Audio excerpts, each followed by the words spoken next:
Based on what we're discovering today, it seems that a CIO's focus is shifting. In a world of enterprise software, what market forces are driving change right now? Well, I think the business is demanding, everything needs to go faster. We need more business agility and we want more insight to drive the business. And the CIO, in trying to respond to all of this, is dealing with increasingly declining IT budgets, most of which of that money is going towards maintaining their existing systems. I mean, luckily there's a lot of transformational technology and market forces that are taking place in this industry that we can leverage to help him solve those problems. Prominently the big four are cloud, big data analytics, social networking, and mobility. Okay. Now, you mentioned speed and agility. Infor talks a lot about it. Tell me, how do those qualities, how are they represented in your product lines? Infor's architecture is the architecture of the internet, right? It's loosely coupled, it's simple, it's standards-based, and it's built for the cloud. So if you think about the internet, it's simple because all of the applications speak a common language, a common standard. That's XML and HTML. So do we. It's efficient because there's no hairball in the sky that needs to translate between applications because they all speak a different language. And it's durable. It's very good at supporting diversity and change. When a website or an application changes, the whole internet doesn't break, and neither does Infor's architecture. Let me bring that to life with two examples. I was at a customer, a $2.3 billion component manufacturer to automotive industry. They have multitudes of ERPs that they run in their operation, many of which are Infor, but non-Infor applications as well. They want to bring mobile solutions to their business users. They want to bring business intelligence to their users. They want to bring localizations into their solutions because they are going global. How do they do that? There are two ways to do it. One way to do it is to transform and move everything to this one solution before they can bring business benefit to their user. But a better way to do it is to embrace that heterogeneous environment, harness the information that is available in the systems, and deliver these solutions that allow the business user to be more agile. As they are on the go, they can still get access to their business functionality, still get access to their business intelligence, and not have to wait on a 5 or 7 year transformation plan that usually ends up being even longer. The second example is we have another customer that I visited a month ago. They are a supplier to a defense industry. They are in an intensive industry. They wanted to bring asset management solution to their users, but they did not want to bring that solution in-house into the four walls of their enterprise because they didn't have the skill set to adopt that solution. What did they do? They deployed the solution in Infor Cloud, connected the solution that is running on-premise with the solution that is running in the cloud without missing any of the transparent functionality between the business process that flows between the cloud and the solution on-premise. They were able to bring that solution to their users without having to reinvent the wheel. That is the benefit of a loosely coupled architecture. And I think, Selma, what that also points to is when you talk about speed, Infor with speed and agility, is our ability to get the software installed or to get the application installed faster and cheaper than our competitors. We do a far better job at once you've signed up with us and licensed our software, we get that installed at a much faster rate in terms of months versus years from our competitors, and at probably 1/20th of the cost. Now I'm curious about other changes, and I'm wondering what you all are doing to increase the mobile workforce even. Mobility is obviously an incredibly disruptive force in the enterprise. Obviously, we've seen it's one of the fastest growing consumer technologies in the history of mankind, and now we're seeing that same transformation take place in the enterprise. And I was reading an article that in April of this year, more of the internet in India was accessed from a mobile device than a desktop. So it's a global phenomena that's taking place. And the reality is that a mobile device, an iPad, an iPhone, an Android phone, is Gen Y's user interface to an enterprise software application. Very important that we embrace it, and we have. We sort of had, I would say, 3 design points when we went after mobility and built a brand new next generation architecture for this. The first is that it needed to be deeply industry specific. So this ties back to what we've been talking about around building purpose-built, deeply specific micro-vertical applications. So solve very specific problems that are unique to an industry. Don't just deliver generic applications that don't drive as much value. Make sure these applications are easy to implement and easy to change. The pace of innovation in mobility is far outpacing what we've seen in the more kind of mature sort of data center enterprise software world, right? To be able to accommodate change and this pace of innovation without disrupting the business. So we implemented an architecture that's, again, loosely coupled cloud-based with our mobile solutions, right? So it's very, very quick to adopt. You download an application from iTunes, you go to a web page, revision it, and you're up and running. There's not a whole bunch of software to install and so on. So it's almost a zero friction adoption for business users. And the last thing is exploit the power of the native device itself so you can build deeply enriching experiences that Gen Y expects when they're using an iPad. So simple things like transitions and pinch and all of those things you expect, but location-based services. An iPad knows where you are. That makes it far more richer contextual applications. It knows where you are and what you need to know. Leverage voice recognition, leverage the camera, and so on and so on. So we're able to deliver very, very rich industry-specific applications with this approach. And we see it in a number of our customers in the way they use these mobile apps. In prior years, the head of, say, a warehousing operation or a cross-docking application would be up in the office analyzing things. Yeah. Today, with these mobile apps, everything is on that mobile app because we push all the data there. And that individual is literally down there on the warehouse floor or the cross-dock and making sure that the whole environment is running as efficiently as possible by directing people to take care of different things upon the information at hand. Another example, Duncan talked about building industry-specific mobile applications and using the native device capabilities effectively to bring better functionality to the user. For a shop floor supervisor, typically they walk around the floor multiple times a day.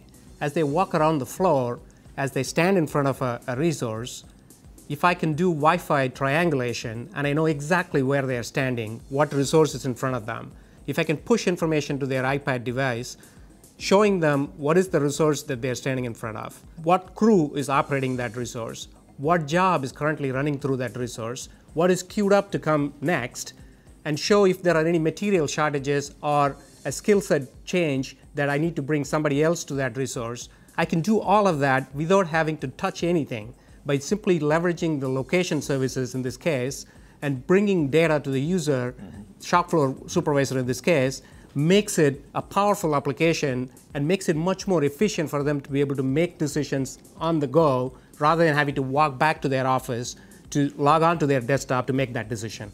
I see, that's some great information. Now tell me, what is the impact of social media? Social networking, social computing is another transformational technology that's been introduced probably into everyone's lives. So, our goal again is how do we take this new technology and implement it in a pragmatic way in the enterprise to help businesses run faster and run better. So you think about the power of the newsfeed, Facebook, for example. 50% of the average amount of time spent on the internet by people in the US is 50%. Of that time, 86% of that time is actually spent on the newsfeed, right? So it's an incredibly powerful idea. We took this idea of the newsfeed and we implemented it into the architecture of our enterprise software. So it's a newsfeed that allows us to unite and unify ideas, information, people, and processes around this news feed. Just to bring it to life, think about a new product introduction. What does it involve? The idea gets conceptualized in the R&D organization. The R&D engineer needs to collaborate with the quality engineer. They need to collaborate with the cost accounting department to make sure that the formulation they're building is going to be cost effective at the lowest cost with the best quality you can get. You need to coordinate with the shop floor to be able to make sure that the product that you're designing can be manufactured with the lowest cost possible.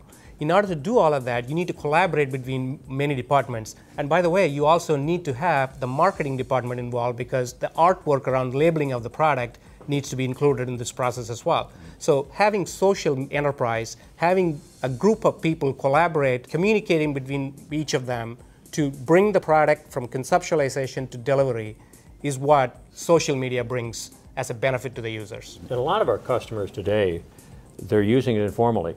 On their BlackBerries and their iPhones, they're all chatting with each other about different things that need to be resolved. So what we've done is we've taken that simple use of the chat and applied it to our software rather than having a single thread of I'll call Duncan, then I'll get and then I'll call Soma, and then I'll call you. So I'm single threaded. It may take me 4 phone calls. Now, with the idea of the social media here and the chat, we call it, everybody can kind of come together to solve a common problem, whether it be a new product, whether it be a shortage on the plant floor, or whether it be a speed order that we need to get out to the customer because they increased the quantity from their original order. And this also allows us to keep an audit trace of all the conversations that take place and the decisions that take place. Email, it get lost. Right. Because you don't know who made the decision and why they made that decision. Now I'm curious, where does business intelligence fit into the overall picture? It's a very important part of enterprise software. We talked about companies wanting fast, agile systems that are embedded with insight. So it's a key part of what we deliver with our solution. We see a big opportunity here. We think the current and traditional approaches to business intelligence are problematic. They are not fast, they're not agile, and they're not insightful. Right? So our approach is different. We're building deeply industry-specific business intelligence content. We're making sure there's not latency, it's not out of date, it's real-time and up-to-date when it's served to a user. And lastly, we're providing it what I would call contextually, automatically. So when a business user is making a decision or they're in a process within one of our applications, we're pushing exactly the right information to them at exactly the point in time that they need it. So we call it in-context business intelligence, and it's a key part of our user experience. That's a lot different, Duncan, than the way most companies have implemented business intelligence. It contrasts far from building the old data warehouse, doesn't it? Yeah, yeah. Think about an example here. So a customer who is supplying to consumer product goods, right? We serve many customers in that industry. That industry is in a high volume, low margin environment. Another aspect of CPG is that it's highly promotion driven. So a customer service rep talking to their customer, when they talk to them, how do they decide whether the extra 1% discount that the customer is seeking is a good idea or not? If I had a view of this customer in terms of how much deductions this customer took, how many returns did we get from this customer, what kind of volume of business we've done in the last 6 months, if I have all of that information in context available to me as I'm making that decision, that would make me a better decision maker. And that's what we mean by being industry specific and in context business intelligence. Okay. Now, there's a lot of talk about the cloud, and I'm curious what Infor has done with cloud technology that's different. I would boil it down to sort of, if you like, a 3-point manifesto on it. I mean, the first is make all of our software solutions available as services in the cloud. So traditional software as a service, cloud-based applications. Clearly, that makes them faster and easier to implement. You don't have to buy hardware and software. You don't have to worry about upgrading them. It's all kind of managed as a service in the cloud. So that was sort of table stakes as it relates to a cloud strategy. The second part of it, though, we looked at the value proposition of cloud, which is what I just talked about. It's upgraded, it's managed for you. How do we take that value proposition of cloud-based applications and deliver that to traditional applications that are deployed at a customer? The value proposition of how easy it is to upgrade, make that available in on-premise software, right?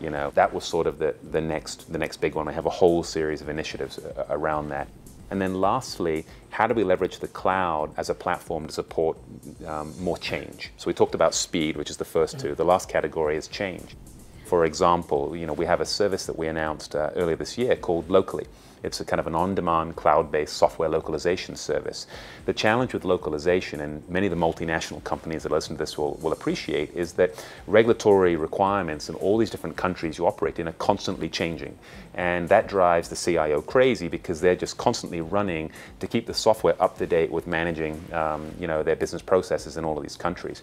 We're abstracting that out of our software and deploying it in the cloud as a service so that you no longer have to worry about that. We'll constantly keep these changes up to date in the cloud, tied into sort of your software.